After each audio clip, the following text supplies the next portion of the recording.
जय श्री कृष्णा। प्रत्येक वर्ष कार्तिक मास में शुक्ल पक्ष की एकादशी तिथि को भगवान विष्णु के विग्रह स्वरूप शालिग्राम और देवी तुलसी का विवाह किया जाता है।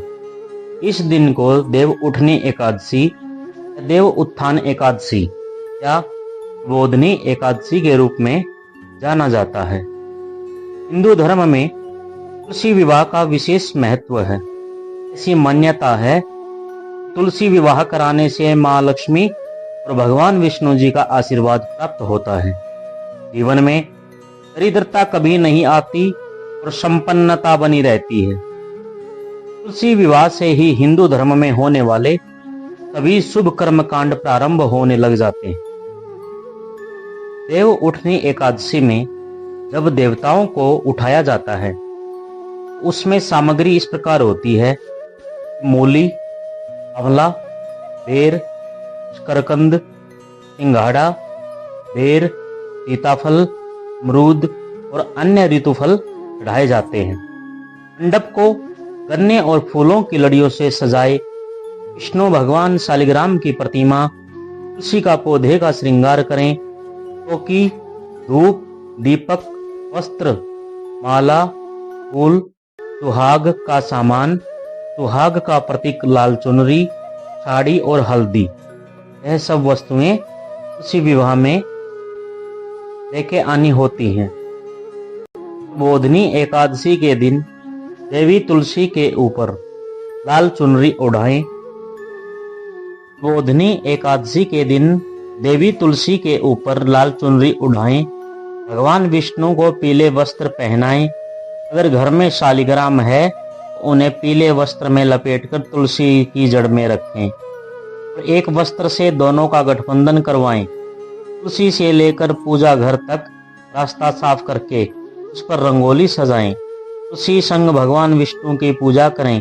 भगवान विष्णु की आरती और तुलसी माता की आरती जरूर करें। तुलसी की जड़ में घी के दीपक जलाएं। हिंदू धर्म में सभी मांगलिक कार्यों की शुरुआत गणेश जी की स्तुति के साथ होती है, इसलिए विवाह की प्रक्रिया शुरू करने से पहले गणेश भगवान की स्तुति अवश्य करनी चाहिए।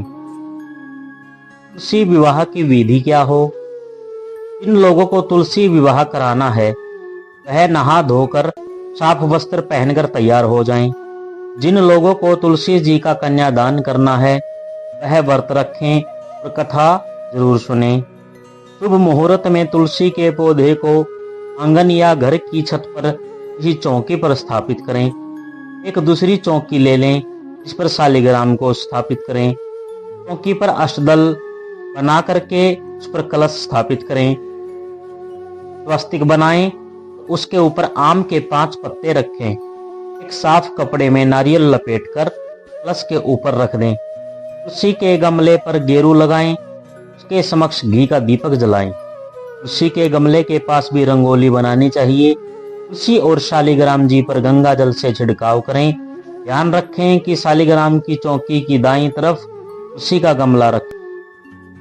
तुलसी को डोली और शालिग्राम को चंदन का टीका लगाएं। तुलसी के गमले की मिट्टी पर गन्ने का मंडप बनाएं। उस पर सुहाग का प्रतीक लाल चुनरी चढ़ाएं।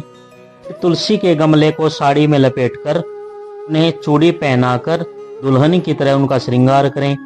शालिग्राम जी को पीले वस्त्र पहनाएं। तुलसी और शालिग्राम को हल्दी लगाएं। बनाए गए मंडप पर भी हल्दी का लेप करें। सबसे पहले गणेश और कलश की पूजा करनी चाहिए। इसके बाद माता तुलसी और भगवान शालिग्राम की धूप, दीप, फूल, वस्त्र आदि से पूजा करें। इसके बाद तुलसी मंगाष्टक का पाठ करें। हाथ में आसन सहित शालिग्राम जी को लेकर तुलसी जी की 7 बार परिक्रमा करें। इसके बाद भगवान विष्णु और तुलसी जी की आरती उतारें व भोग लगाएं और प्रसाद सभी को वितरण कर दें। तुलसी विवाह की कथा। देव उठनी एकादशी के पावन दिन भगवान शालिग्राम और माता तुलसी का विवाह किया जाता है। हिंदू धर्म में इस दिन का बहुत अधिक महत्व होता है। धार्मिक मान्यताओं के अनुसार भगवान शालिग्राम और माता तुलसी का विवाह करने से वैवाहिक जीवन सुखमय हो जाता है। इस पावन दिन विधि विधान से पूजा अर्चना कर व्रत कथा पढ़नी चाहिए। जलंधर नाम का एक पराक्रमी असुर था जिसका विवाह वृंदा नाम की कन्या से हुआ। वृंदा भगवान विष्णु की परम भक्त की पतिव्रता थी। इसी कारण जलंधर अजय हो गया। अपने अजय होने पर जलंधर को अभिमान हो गया और वह स्वर्ग की कन्याओं को परेशान करने लगा। दुखी होकर सभी देवता भगवान विष्णु की शरण में गए और जलंधर के आतंक को समाप्त करने की प्रार्थना करने लगे। भगवान विष्णु ने अपनी माया से जलंधर का रूप धारण कर लिया और छल से वृंदा के पतिव्रत धर्म को नष्ट कर दिया। इससे जलंधर की शक्ति क्षीण हो गई और वह युद्ध में मारा गया। जब वृंदा को भगवान विष्णु के छल का पता चला तो उसने भगवान विष्णु को पत्थर का बन जाने का शाप दे दिया। देवताओं की प्रार्थना पर वृंदा ने अपना शाप वापस ले लिया, लेकिन भगवान विष्णु वृंदा के साथ हुए छल के कारण लज्जित थे। अतः वृंदा के शाप को जीवित रखने के लिए उन्होंने अपना एक रूप पत्थर रूप में प्रकट किया जो कि शालिग्राम कहलाता है। भगवान विष्णु को दिया शाप वापस लेने के बाद वृंदा जलंधर के साथ सती तो हो गई। वृंदा के राख से तुलसी का पौधा निकला। वृंदा की मर्यादा और पवित्रता को बनाए रखने के लिए देवताओं ने भगवान विष्णु के शालिग्राम रूप की विवाह तुलसी जी से करा दिया। इसी घटना को याद रखने के प्रतिवर्ष कार्तिक शुक्ल एकादशी यानी देव प्रबोधनी एकादशी के दिन तुलसी का विवाह शालिग्राम के साथ कराया जाता है। शालिग्राम पत्थर गंडकी नदी से प्राप्त होता है।